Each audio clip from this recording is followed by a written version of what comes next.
ഇത് പരലോകത്തിൻ്റെ കാര്യമാണ്. തർക്കിച്ചും തമാശ പറഞ്ഞിട്ടും വിജയിക്കാവുന്ന ഒരു കാര്യമല്ല. അള്ളാഹുവിൻ്റെ മുൻപിൽ നിൽക്കുമ്പോൾ രക്ഷപ്പെടണമെങ്കിൽ നീ പറഞ്ഞ പ്രവർത്തനങ്ങൾക്ക് ഉത്തരം പറയേണ്ടി വരും. ഒരിക്കൽ അബ്ദുല്ലാഹ് ഇബ്നു മസ്ഊദ് റളിയല്ലാഹു അൻഹു അദ്ദേഹം ഒരു മസ്ജിദിലേക്ക് കയറി വന്നപ്പോൾ അവിടെയുണ്ട് കുറച്ച് ആളുകൾ കൂടിയിരിക്കുന്നു. ആ കൂടിയിരിക്കുന്ന ആളുകൾ അവർക്ക് ഒരു നേതാവുണ്ട്.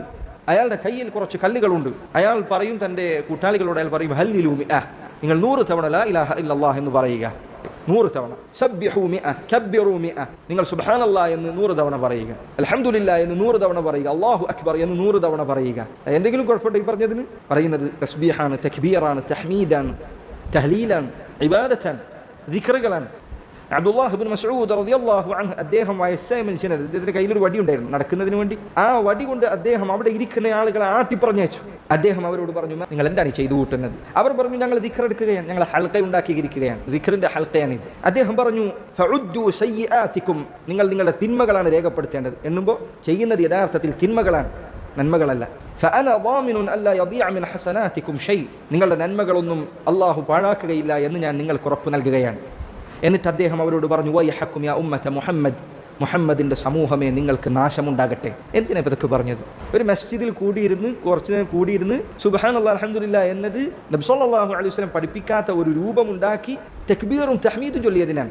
മ്യൂസിക് ഇട്ട് പാട്ടുപാടി റോട്ടിലൊന്നാകെ നടക്കുന്നതിനല്ല, നാട്ടുകാർക്ക് വഴി നടക്കാൻ പോലും പ്രയാസമുണ്ടാക്കുന്ന രൂപത്തിൽ ജാഥ സംഘടിപ്പിച്ചതിനല്ല, രാത്രി 10 മണിയും 12 മണിയും കഴിഞ്ഞിട്ടും സ്റ്റേജ് കെട്ടിയ ആളുകൾക്ക് ഉറങ്ങാൻ പ്രയാസമുണ്ടാക്കിയതിനല്ല, പള്ളിയുടെ ഉള്ളിലിരുന്ന് ദിക്ർ ചൊല്ലിയതാണ്. അതിനാണ് അദ്ദേഹം പറഞ്ഞത്, മാ അസ്റഅ ഹലകതകും, നിങ്ങളുടെ നാശം എത്ര വേഗത്തിലാണ് സംഭവിക്കുന്നത്. ഹൗലാഇ സ്വഹാബത്തു നബിയ്യുക്കും, ഇതാ സഹാബിമാർ ഇവിടെ ഇപ്പോഴും ജീവിച്ചിരിക്കുന്നു. വഹാദിഹി സിയാബുഹു ലം തബ്ല, അവിടുത്തെ വസ്ത്രങ്ങൾ നുരുമ്പിപ്പോയിട്ടില്ല. വഅനിയതുഹു ലം തുക്സർ, അവിടുത്തെ പാത്രങ്ങൾ പൊട്ടിപ്പോയില്ല. അതിനു മുൻപ് തന്നെ നിങ്ങൾ ദലാലത്തിന്റെ വാതിലുകൾ തുറക്കുകയാണ്. പിന്നീട് അന്ന് അവിടെ കൂടിയിരുന്ന് ആ ദിക്ർ ഹൽഖ ഉണ്ടാക്കിയ ആളുകൾ പിന്നീട് അലി ഇബ്നു അബി ത്വാലിബിനെതിരെ ഖവാരിജുകളോടൊപ്പം ചേർന്ന് യുദ്ധം ചെയ്യുന്നതാണ് ഞങ്ങൾ കണ്ടത്. ഇന്ന് നിങ്ങൾ നബിദിനം ആഘോഷിക്കാത്തവരെ ബിദ്അത്തുകാരി എന്ന് പറയുന്നു. തിരിഞ്ഞു നോക്കുക, ഈ പറഞ്ഞ സ്വഭാവങ്ങൾ സഹാബിമാർ ബിദ്അത്തുകാർ എന്ന് വിശേഷിപ്പിച്ചവരുടെ പ്രത്യേകതകൾ ആർക്കാണ് ചേരുക എന്ന് ആത്മാർത്ഥമായി നെഞ്ചിൽ കൈവച്ച് ആലോചിക്കുക. നിങ്ങൾ ഈ ആക്ഷേപിക്കുന്ന, നിങ്ങൾ വഹാബികളെന്ന് മുദ്ര കുത്തുന്നവർക്കാണോ? അതല്ല, നിങ്ങൾക്ക് തന്നെയാണ്.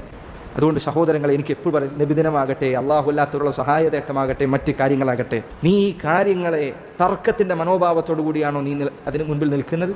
നീ സത്യത്തിലേക്ക് നയിക്കപ്പെടാനുള്ള സാധ്യത അങ്ങേയറ്റം വിരളമാണ്.